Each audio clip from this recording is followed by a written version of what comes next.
This is the memorandum and declaration of Thomas Gambaro, the inventor of U.S. patent number 5178477 and 5332322.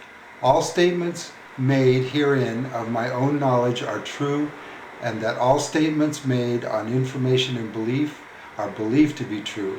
And further, that these statements were made with the knowledge that willful false statements and the like so made are punishable by fine or imprisonment or both under Section 1001 of Title 18 of the United States Code, and that such willful false statements may jeopardize the validity of the patent application or patent issued herein. These are my additional evidence entries. Here is the original working model for the 322 patent. It is an AT&T cellular phone. It was used on their network for approximately 1 year, and these scenes demonstrate the features of the 322 dialing system according to the 322 patent. The 322 patent is an abbreviation for U.S. Patent 5332322. The title of the patent is Ergonomic Thumb Actuable Keyboard for a Hand Grippable Device. The following images are drawings from the 322 patent compared to the FLIR products that are charged with infringing the 322 patent. All patents have claims that are the legal descriptions of the invention approved by the Patent and Trademark Office. These claims are the legal property of the patent owner after they are granted. The claims identify novel, utility, and design features that can only be manufactured, promoted, marketed, and sold with the permission of the patent owner. Anyone manufacturing and marketing a product that is patented without the permission of the patent owner is infringing the patent. We will now examine the claim language. The language that defines the invention is a handheld device for entering information into an electronic system via a keyboard, the device comprising. Okay, it is clearly observable that the FLIR product is a handheld device, and you can enter information into a system with a keyboard. If you agree with this evidence presented, then the answer is yes, that FLIR is guilty of infringement of the main part of Claim 1.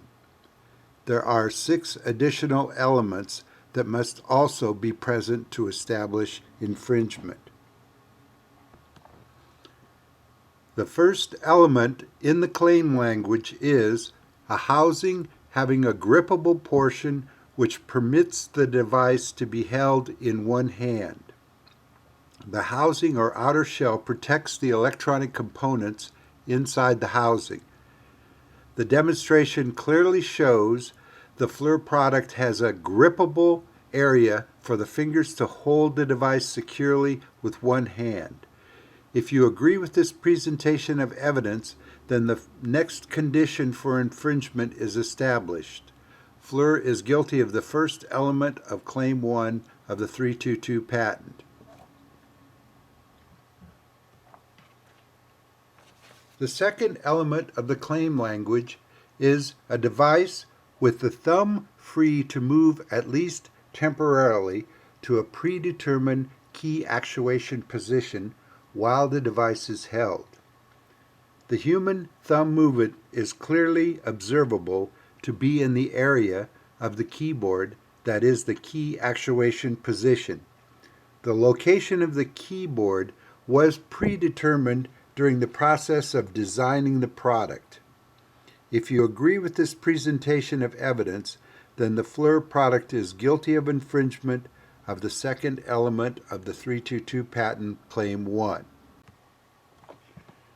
The third element is a concavity in said housing at said key actuation position, and a concavity can be defined in a number of ways.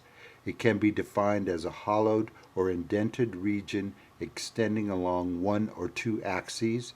It can be a bowl-like hollow area or a spoon-like hollow area, and we can next examine the FLIR product to determine if there is a concavity in the housing at the key actuation position.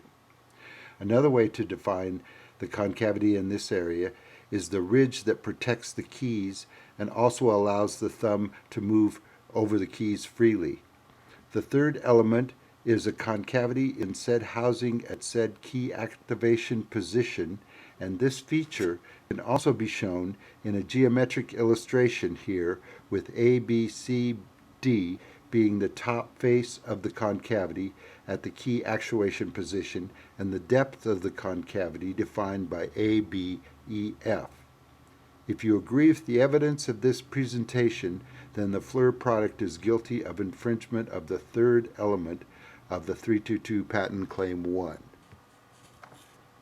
The fourth element is a thumb associable cluster of keys forming a keyboard within said concavity. The evidence of this element is obviously there, as a cluster of keys of 3 or more can be seen in the gray area, and these keys form a keyboard. The locations of the keys in relation to the concavity is that the area of the keyboard is within the concave area. If you agree with the evidence of this presentation, then the FLIR product is guilty of infringement of the fourth element of the 322 Patent Claim 1. The fifth element is that each of the plurality of keys in said cluster being selectively actuable via mixed lateral and slight endo translation of a thumb within said concavity. The definition of lateral is applied to the 322 patent as movement of a human finger from side to side, and this is combined with up and down movements resulting in endo movement within the concavity, activating keys selectively on the keyboard. If you agree with the evidence of this presentation, then the FLIR product is guilty of infringement of the fifth element of the 322 Patent Claim 1. The sixth element is whereby information is entered into an electronic system. The FLIR product is shown here being used to enter information into an electronic system within the housing. In fact, the FLIR products infringing on the 322 patent would not function without the use of the 322 patent. The 322 patent claim elements are a vital part of the FLIR infringing products. If you agree with the evidence of this presentation, then the FLIR product is guilty of infringement of the sixth element of the 322. If the result of your examination of each of the elements of the 322 patent embodied within the FLIR products has resulted in a guilty determination, then the overall verdict for infringement of the 322 patent by FLIR products must be guilty. Please cast your vote as an online jury member. Your vote as a member of the jury on the FLIR product infringement will be computed and stored, and your vote will be by email with guilty or not guilty in the subject of the message. We request in the text of the message your name and email address.